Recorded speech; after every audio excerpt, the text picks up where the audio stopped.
Bonjour, dans cette vidéo, il sera question de déterminer le critère de divisibilité par 11.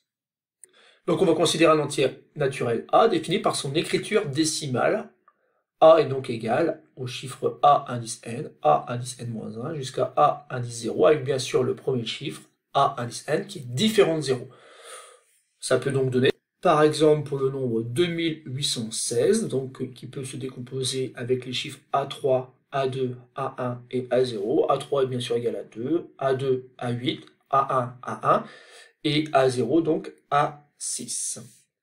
Mais du coup, ce nombre-là, 2816, c'est tout simplement 2 multiplié par 10 puissance 3, puisque c'est le chiffre des unités de 1000, plus 800, que je peux écrire 8 fois 10 puissance 2, plus 1 multiplié par 10 puissance 1, puisque c'est le chiffre des dizaines ici, plus le chiffre des unités qui est 6, tout simplement la décomposition ici de 2816 à l'aide de puissance 2,10. Donc c'est ce qu'on retrouve ici de manière plus générale. A s'écrit donc A indice n multiplié par 10 puissance n, plus A indice n-1 multiplié par 10 puissance n-1, plus etc. A1 multiplié par 10, et enfin A0. Donc ici, déjà, le nombre 2816, je ne l'ai pas choisi au hasard, puisqu'en fait 2816, c'est tout simplement 256 multiplié par... Autrement dit, ici, j'ai un multiple de 11, ou encore un nombre qui est divisible par 11.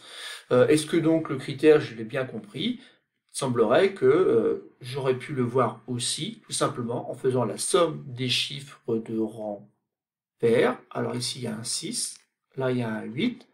8 plus 6, ça fait 14. Si j'enlève maintenant la somme des chiffres de rang impair, donc ici, de rang 1, j'avais le nombre 1, de rang 3, j'avais le nombre 2, et ça me fait 2 plus 1 qui donne 3. Quand je fais la soustraction ici, ça me fait 14 moins 3 qui donne 11, et 11 est bien divisible par 11, donc j'aurais très bien pu ici donc utiliser le critère. Sauf que ce critère-là, bien sûr, il va falloir maintenant le démontrer. On retient tout simplement qu'en faisant la somme des chiffres qui composent donc les rangs pairs, moins la somme des chiffres qui composent les rangs impairs, on doit tomber sur quelque chose qui est divisible par 11 pour vérifier donc le critère de divisibilité. Alors bien sûr ici, ça va parler de congruence, et donc le fait que dire que A est divisible par 11, ça équivaut tout simplement à dire que A est congru à 0 modulo 11.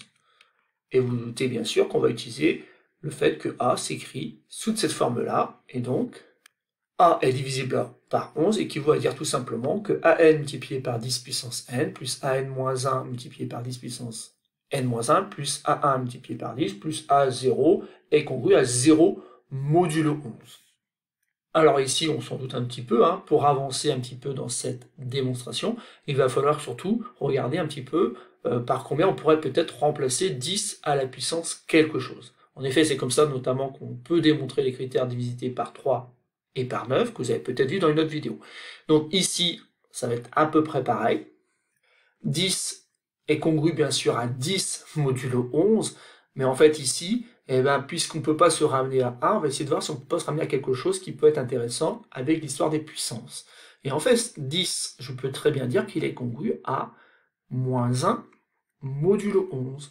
Alors pourquoi c'est intéressant? Parce qu'après 10 puissance i, je peux dire qu'il est congru tout simplement à moins 1 puissance i, bien sûr, modulo 11. Et ceci, bien sûr, pour tout entier naturel i. Donc ça va permettre de remplacer, dans l'expression qui avait été écrite un peu plus haut, toutes les puissances de 10 par les puissances de moins 1, sauf que moins 1 à la puissance n, ça ne peut pas prendre beaucoup de valeur. En effet, si n est pair, n peut s'écrire 2 multiplié par k, avec bien sûr k ici appartenant à grand N, puisque N est un entier naturel. Et donc ici, vous voyez bien que ça fait moins 1 au carré, le tout à la puissance k, et donc ça fait 1 puissance k, donc à la fin ça donne 1. Si n est impair, on a quasiment le même raisonnement ici. Ça fait donc moins 1 à la puissance de le tout à la puissance k. Ça fait déjà moins 1 à la puissance de k, mais il va rester à moins 1 ici. Et donc, comme on a dit que cette quantité-là donnait 1, ça fait 1 multiplié par moins 1, qui donne donc moins 1. Donc, imaginons par exemple que le premier terme soit de rang pair, autrement dit que n s'écrive 2k. Et dans ces cas-là, l'égalité qu'on avait juste avant devient tout simplement a indice 2k multiplié par moins 1 à la puissance de k. Oui, mais ça vient de lui dire que ça faisait 1, plus un terme qui vient après de rang donc 2k moins 1. Et vous doutez bien que si ici moins 1 à la puissance n a donné donc moins 1 à la puissance de k, et donc ça donnait 1, celui d'après, on va obtenir moins 1. Plus ensuite le terme d'indice a 2k moins 2 plutôt, multiplié donc par une puissance qui va donner 1, etc.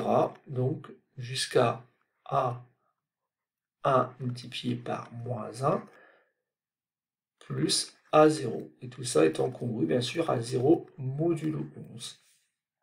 Et là on voit ce qui se passe, c'est-à-dire tout simplement que les termes ici de rang pair sont multipliés par 1 jusqu'à ici à 0, alors que les termes de rang impair sont multipliés par moins 1.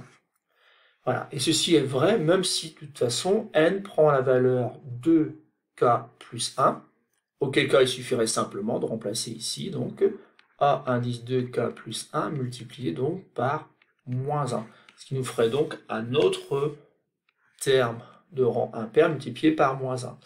On retient tout simplement ici que forcément la somme des termes de rang pair moins la somme des termes de rang impair est congrue à 0 modulo 11.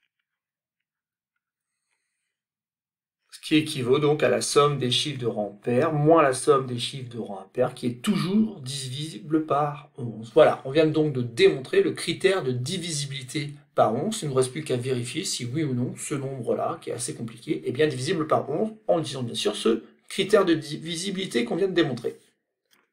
Et donc il suffit simplement de repérer donc les chiffres de rang pair, donc il y a 2, il y a 6, il y a 9, etc. Et donc si vous prenez le temps donc de faire la somme, vous allez trouver qu'en fait ça fait 53. Il ne reste plus qu'à lui enlever donc la somme des chiffres de rang impair, et dans ce cas-là, vous allez trouver 46. Sauf que quand on fait 53 moins 46, et du coup, on trouve 7, mais que 7 n'est pas divisible par 11, donc le nombre qu'on nous a donné ici dans cet exercice n'est pas divisible par 11. Voilà, c'est tout pour cette petite vidéo qui a permis donc de déterminer un critère de divisibilité, le critère de divisibilité par 11.